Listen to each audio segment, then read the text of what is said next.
Welcome to தமிழன் recipe. இன்றைக்கி நம்ம என்ன பார்க்க போகிறோன்னா, குழந்தைங்க விரும்பி சாப்பிட்ற பாஸ்தா எப்படி செய்கிறது அப்படிங்கிறது தான் பார்க்க போகிறோம். ஈஸியாக, சிம்பிளாக, குயிக்காக நம்ம வீட்டிலே செஞ்சு கொடுக்கலாம். கடையில் நம்ம வாங்கி கொடுக்கணுன்னு அவசியம் இல்லை. இதை வீட்லேயே நம்ம செஞ்சு கொடுக்கலாம். லீவ் டைமில் ஸ்கூல் விட்டு குழந்தைங்க வரும்போது கூட இது மாதிரி நம்ம செஞ்சு கொடுத்தோம் அப்படின்னா ரொம்பவே விரும்பி சாப்பிடுவாங்க. இதை எப்படி செய்யலாம் அப்படிங்கிறத நம்ம பார்க்கலாம். நம்ம சேனலை சப்ஸ்கிரைப் பண்ணாதவங்க சப்ஸ்கிரைப் பண்ணிக்கோங்க, லைக் பண்ணுங்கள். எப்படி செய்யலாங்கிறத பார்க்கலாம். வாங்க வீடியோக்குள்ளே நம்ம போகலாம். இப்போ ஒரு பேனில் போதுமான அளவு நம்ம தண்ணி ஊற்றிக்கலாம். இது கூட கொஞ்சம் சால்ட்டு, ஒரு டேபிள் ஸ்பூன் ஆயிலு, இதெல்லாம் போட்ட பிறகு இந்த தண்ணி இந்த மாதிரி நல்லா கொதிக்கும் போது ஒரு கப் பாஸ்தாவை இது கூட நம்ம வேக வைக்க போகிறோம். தண்ணி நிறையாவே இருக்கணும். அப்போ தான் அது வேகிறதுக்கு கரெக்டாக இருக்கும். தண்ணி கம்மியாலாம் வைக்கக்கூடாது.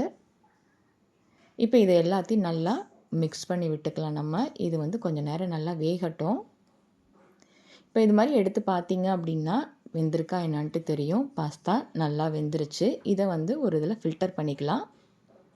இப்போ அதே பேனில் எண்ணெய் ஊற்றிக்கலாம்.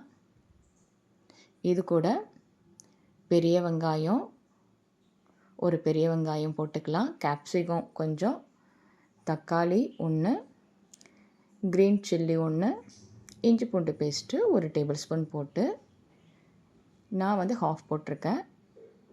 இது எல்லாத்தையும் நல்லா மிக்ஸ் பண்ணி விட்டுக்கலாம். இப்போ இது கூட garam masala 1/4 tablespoon, chilli powder ஒரு 1/2 டேபிள் ஸ்பூன் போட்டுக்கலாம். மல்லித்தூள் லைட்டாக போட்டுக்கலாம். எல்லாத்தையும் நல்லா வதக்கின பிறகு இது கூட soya sauce 2 table spoon, tomato sauce 3 table spoon போட்டு இதை நல்லா மிக்ஸ் பண்ணி விட்டுக்கலாம். இந்த மாதிரி நல்லா மிக்ஸ் பண்ண பிறகு கார்ன்ஃப்ளவர் மாவு ஒரு டேபிள் ஸ்பூன் எடுத்து இந்த மாதிரி தண்ணியில் கலந்து வச்சுக்கோங்க. அப்போ தான் அது ஸ்பைஸியாக வரும். இப்போ இதில் ஊற்றின பிறகு இது எல்லாத்தையும் நல்லா மிக்ஸ் பண்ணி விட்டுக்கோங்க. மீடியம் ஃப்ளேம்லேயே வச்சுக்கோங்க, அடிப்பிடிக்காத அளவுக்கு. இப்போ எல்லாம் நல்லா மிக்ஸ் பண்ண பிறகு நம்ம வேக வச்சுருக்கிற பாஸ்தாவை இது கூட நம்ம போட்டு இதை லைட்டாக நம்ம கிளறி விட்டுக்கலாம்.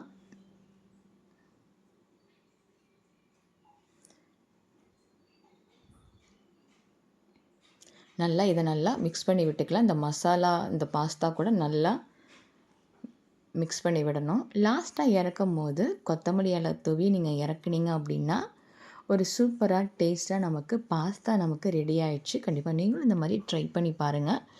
ட்ரை பண்ணி பார்த்துட்டு எப்படி இருக்குங்கிறத நமக்கு கமெண்டில் சொல்லுங்கள். ரொம்பவே சிம்பிளாகவும் ஈஸியாகவும் குயிக்காகவும் இதை நம்ம செய்யலாம். இதுக்கு அதிக நேரம் செலவிடணும்னு அவசியம் இல்லை. இந்த மாதிரி நீங்கள் செஞ்சு குழந்தைங்க கேட்கும்போது நீங்கள் கொடுத்தீங்கன்னா ரொம்பவே விரும்பி சாப்பிடுவாங்க. நீங்களும் இந்த மாதிரி ட்ரை பண்ணி பார்த்துட்டு எப்படி இருக்குங்கிறத நமக்கு சொல்லுங்கள்.